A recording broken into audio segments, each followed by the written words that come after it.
A paz do Senhor Jesus. Eu estava conversando com uma amiga há poucos instantes, eu estava relembrando um acontecimento de uns tempos atrás na minha vida.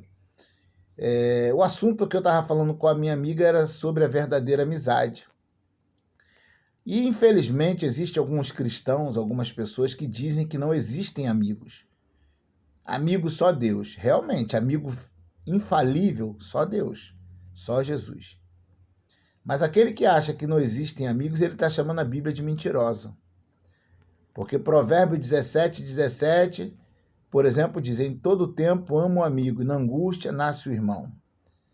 Provérbio 18, 24, diz que aquele que tem muitos amigos pode congratular-se, mas há amigo mais chegado que o irmão. Então existem-se verdadeiras amizades. Só que não existem amigos perfeitos, porque o homem é imperfeito. E eu me lembro que eu estava conversando com um irmão e ele dizia justamente isso: irmão Cláudio, não existe mais ninguém de confiança nessa terra. Não existe ninguém que presta na igreja, não existe ninguém que presta nesse mundo, não existe mais amigo. E ele só falando e eu só ouvindo. Aí, de repente, eu fiz uma pergunta a ele: fulano, então você também não presta? Porque eu não acredito que você vai ser tão soberbo a ponto de achar que de todos os seres humanos da Terra, o único que é um amigo verdadeiro que presta é você. E ele arregalou aquele olho, não gostou do meu questionamento, deu uma desculpa qualquer e foi embora. Então, a gente às vezes diz que ninguém presta, mas na verdade a gente acha que a gente presta. A gente às vezes aponta as falhas das pessoas, mas acha que somos perfeitos. Existe amigo verdadeiro.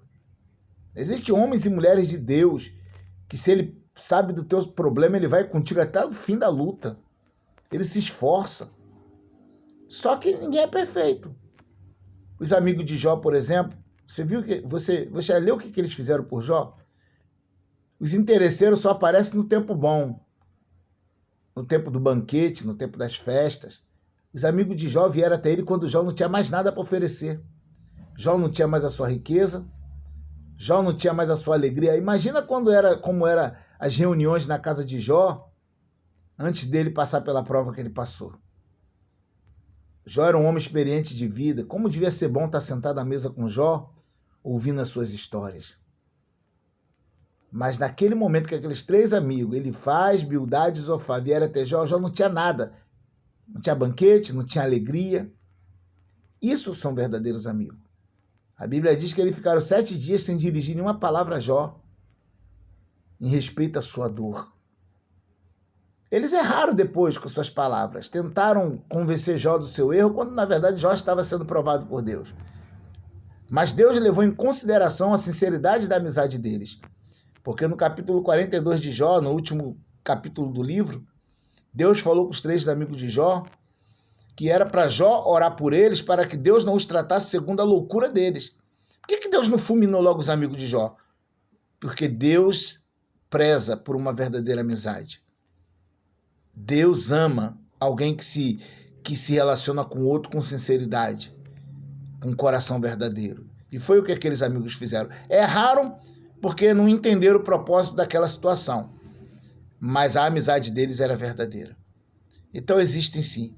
Ainda existe uma Ruth para uma Noemi amargurada. Ainda existe um Jonathan que não tem ciúme de Davi. Ainda existe. Podem ser pouco, mas ainda existem. Mas a grande questão não é se você tem um grande amigo. E eu já tive um grande amigo que o Senhor recolheu. Era um irmão que nós tivemos 20 anos de amizade. Eu já magoei ele já me magoou, pediu perdão um ao outro, mas a amizade continuou. Então, é uma lembrança agradável da vida daquele irmão que partiu. Fomos amigos verdadeiros um para com o outro. Mas a questão se você tem um grande amigo. A questão você é um grande amigo? Será que nós temos sido um amigo para alguém? Verdadeiramente? Será que, por exemplo, Deus pode falar para mim e para você: olha, eu vou colocar no teu caminho uma pessoa depressiva para você cuidar? Será que em nós há esse amor paciência? Será que há em nós essa misericórdia? Porque é difícil lidar com alguém, por exemplo, em depressão, alguém amargurado. E a questão é, e nós? Se o Evangelho verdadeiramente estiver em nossas vidas, se a palavra de Deus realmente estiver em nosso coração, com certeza, nós somos amigos verdadeiros para alguém. Reflita nessas palavras. Que Deus te abençoe.